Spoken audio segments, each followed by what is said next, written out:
오늘 경기를 지켜본 뒤 많은 팬들이 쉽게 잠들지 못했을 겁니다. 단순히 승패 하나로 끝날 문제가 아니었기 때문입니다. 오랫동안 축구를 본 사람이라면 누구나 같은 의문을 품었을 것입니다. 왜 이렇게까지 손흥민 선수를 비효율적으로 활용하는가 하는 점입니다. 특히 오늘 시애틀 사운더스와의 경기가 끝난 직후 현지에서 흘러나온 반응들과 경기 장면들을 다시 확인해보면 충격이라는 표현조차 부족해 보였습니다. FC는 경기 전까지 공식전 4연패에 빠져 있었고 순위 또한 계속 아래로 내려가고 있는 상황이었습니다. 반면 시애틀은 탄탄한 수비 조직력과 강한 압박을 무기로 상위권을 유지하고 있었습니다.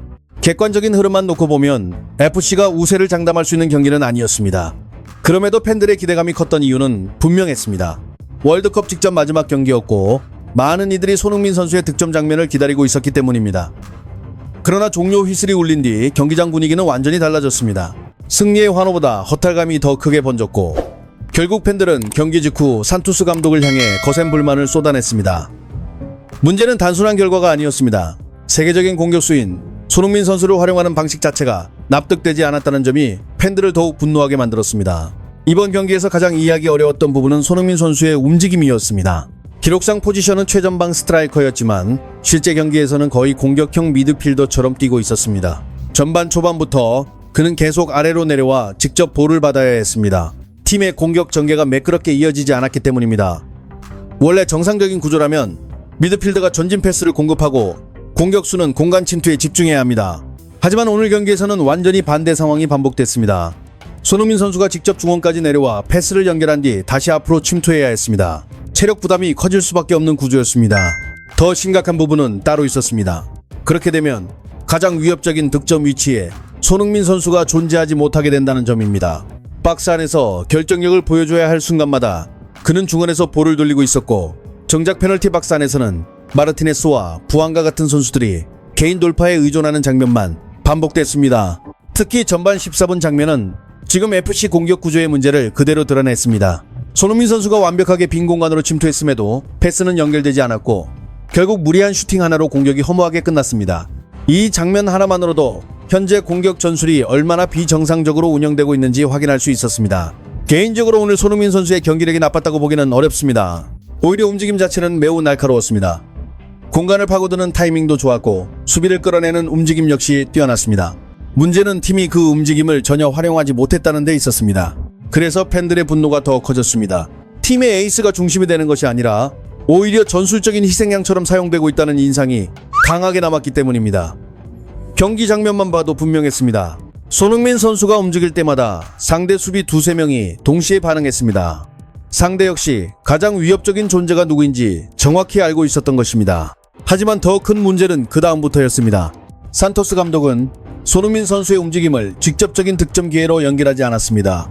대신 상대 수비를 끌어낸 뒤 다른 선수들의 중거리 슈팅 공간을 만드는 용도로 활용했습니다.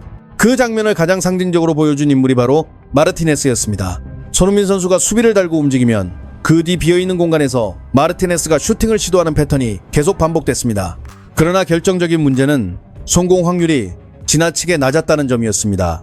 결국 손흥민 선수는 계속 상대 수비만 끌어당긴 채 정작 자신은 공을 전달받지 못하는 이상한 흐름 속에 갇혀버렸습니다.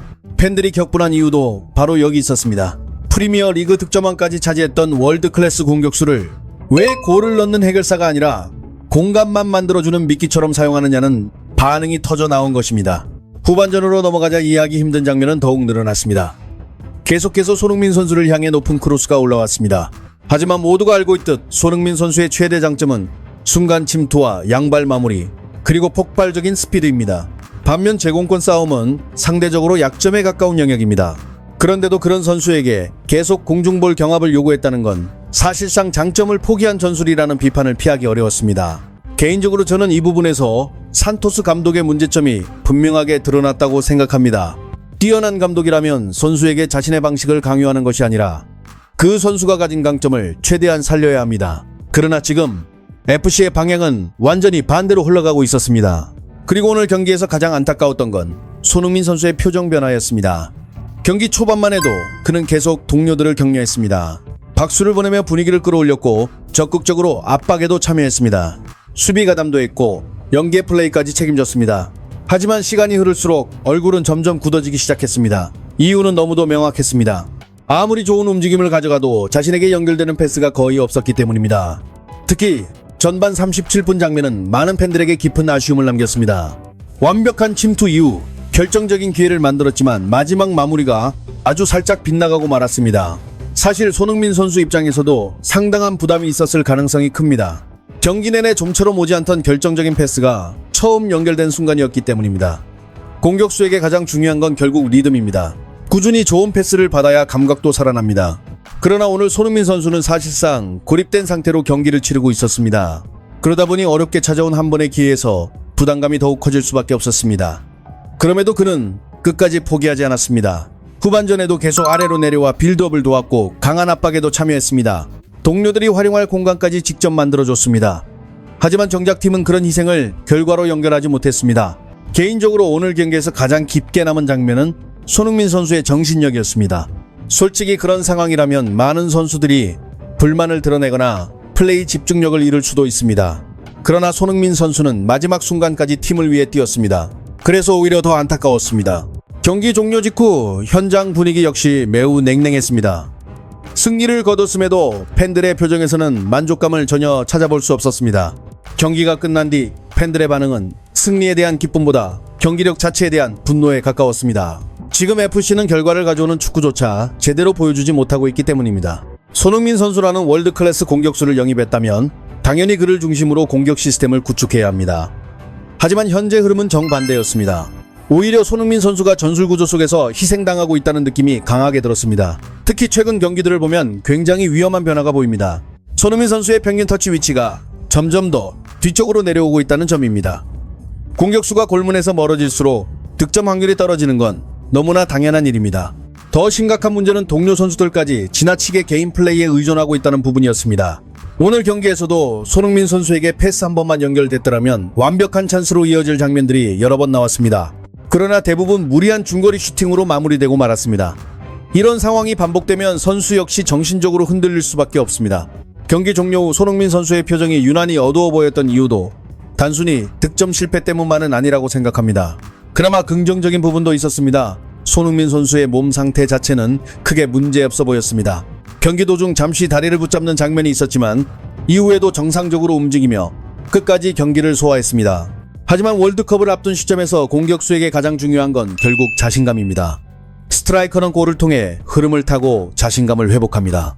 그런데 지금 FC의 전술 구조는 손흥민 선수가 가장 득점하기 어려운 방향으로 흘러가고 있습니다. 오히려 저는 대표팀에서 더 좋은 모습이 나올 가능성이 높다고 생각합니다. 한국 대표팀에는 최소한 손흥민 선수의 움직임을 이해하고 침투 타이밍에 맞춰 패스를 넣어줄 선수들이 존재하기 때문입니다. 손흥민 선수와 호흡을 맞출 수 있는 동료들과 함께한다면 지금보다 훨씬 살아날 가능성은 충분합니다.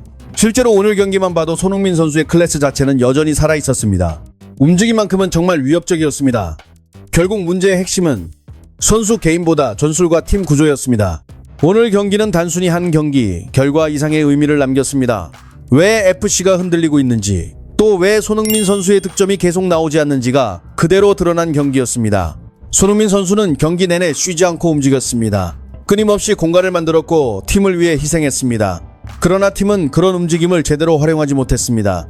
오히려 세계 최고 수준 공격수 가운데 한 명을 가장 비효율적으로 사용하는 장면만 반복됐습니다. 개인적으로 지금 FC가 가장 먼저 해결해야 할 문제는 전술 재정비라고 생각합니다. 손흥민 선수를 단순 연결 역할로만 활용할 것이 아니라 가장 위협적인 지역에서 가장 많이 공을 잡을 수 있도록 만들어야 합니다. 그래야 팀도 살아나고 선수 역시 살아날 수 있습니다. 부디 이번 월드컵에서는 손흥민 선수가 부담을 내려놓고 자신의 장점을 마음껏 보여줄 수 있기를 바랍니다. 오늘처럼 답답한 흐름이 아니라 우리가 알고 있는 진짜 손흥민다운 축구를 다시 볼 수 있기를 기대하겠습니다. 여러분은 오늘 경기 어떻게 보셨습니까? 손흥민 선수 활용 방식에 대해 어떤 생각이 드셨는지 의견 남겨주시기 바랍니다. 다음 이야기에서는 더욱 뜨겁고 깊이 있는 내용으로 다시 찾아오겠습니다.